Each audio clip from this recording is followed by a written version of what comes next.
Assalamualaikum warahmatullahi wabarakatuh. Perkenalkan, nama saya Dirsya Taurusta dari SDN Susukan 05 Pagi. Saya ingin bercerita Islami dengan judul Abdullah bin Umi Maktum dan Iblis Penuntun ke Masjid. Abdullah bin Umi Maktum, nama aslinya Abdullah bin Qais bin Zaidah. Ia merupakan anak dari paman Khadijah binti Khuwailid, termasuk golongan awal yang memeluk Islam dari kalangan muhajirin. Ia terlahir dalam keadaan buta.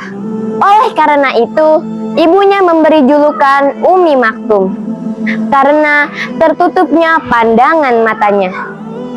Tetapi ia tetap merasakan manisnya Islam melalui cahaya hatinya. Abdullah bin Umi Maktum mendapatkan tempat spesial dalam Islam.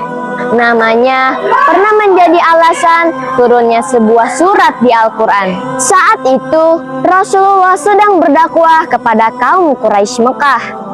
Di antaranya ada Utbah bin Rabi'ah, Abbas bin Abdul Muthalib, dan Umayyah bin Khalaf.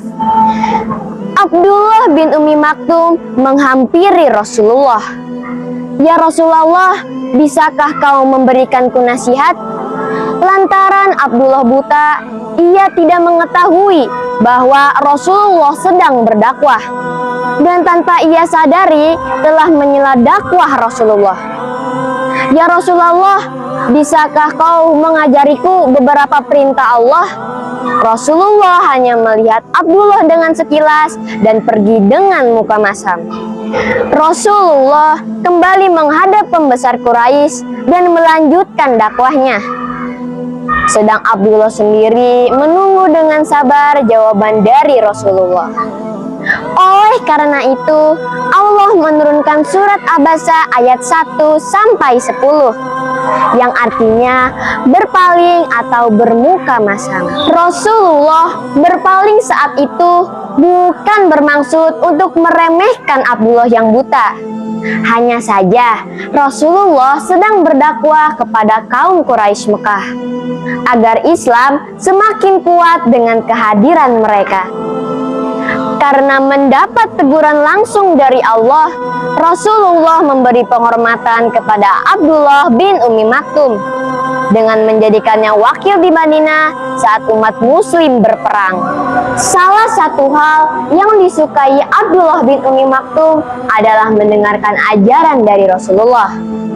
Ia selalu hadir di dakwah Rasulullah kapanpun dan dimanapun. Suatu saat Rasulullah menyampaikan perintah dari Allah yang berkenaan dengan sholat, di mana semua umat muslim harus segera melaksanakan sholat ketika mendengar azan berkumandang. Abdullah bin Umi Maktum pun segera bergegas ke masjid ketika mendengar azan berkumandang. Meskipun harus melewati kebun-kebun kurma dan bebatuan yang terjal, ia tetap semangat. Suatu ketika, ia teruntuk oleh batu yang membuatnya terjatuh dan kakinya berlumuran dengan darah. "Ya Allah, berikan aku kekuatan untuk bisa sampai ke masjid." Abdullah bin Umi Maktum pun melanjutkan perjalanannya meskipun dengan tertatih-tatih. Perjuangan itu tidak sampai di situ saja. Di pagi hari, Abdullah bin Umi Maktum ingin pergi ke masjid untuk melaksanakan sholat subuh berjamaah. Di tengah perjalanan, tubuhnya oleng dan hampir terjatuh. Ada seorang pemuda yang menolongnya. Berkat pemuda itu, ia bisa sampai ke masjid dengan tepat waktu.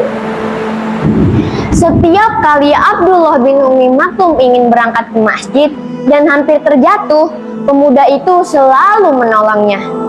Oleh karena itu, Abdullah bin Umi Maktum ingin membalas kebaikan pemuda tersebut. "Siapakah namamu? Aku ingin mendoakanmu. Selama ini kau telah menolongku." Tapi pemuda itu menolaknya. Abdullah bin Umi Maktum terus mendesak pemuda tersebut sampai ia memperkenalkan dirinya. Sesungguhnya aku adalah iblis. Aku sengaja membantumu agar kau bisa selamat sampai ke masjid. Abdullah bin Umi Maktum dengan bingung bertanya, jika kau ini iblis, kenapa dengan baik hati menolongku? Saat itu engkau terjatuh dan engkau berdoa agar bisa melanjutkan perjalanan ke masjid. Oleh karena itu, Allah menghapus sebagian dosamu yang lalu. Aku yang melihatnya takut jika engkau terjatuh lagi dan tetap melanjutkan perjalanan ke masjid, Allah akan menghapus semua dosamu. Bukankah kami menggodamu jadi sia-sia? Masya Allah, maha bijaksana Allah dengan segala kuasanya.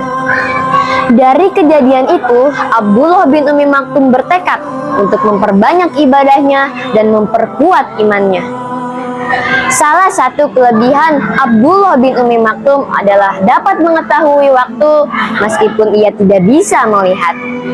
Oleh karena itu, Rasulullah mengizinkan untuk bergantian azan dengan Bilal bin Rabah. Di bulan Ramadan, Abdullah bin Umi Maktum bertugas untuk mengumandangkan azan subuh. Di akhir hayatnya, Abdullah bin Umi Maktum gugur dalam perang. Ia gugur dalam perang Qadisiyah dengan membawa paji perang di dadanya. Semoga dari cerita ini kita bisa meneladani sikap dari Abdullah bin Umi Maktum dalam beribadah. Sekian cerita dari saya. Wassalamualaikum warahmatullahi wabarakatuh.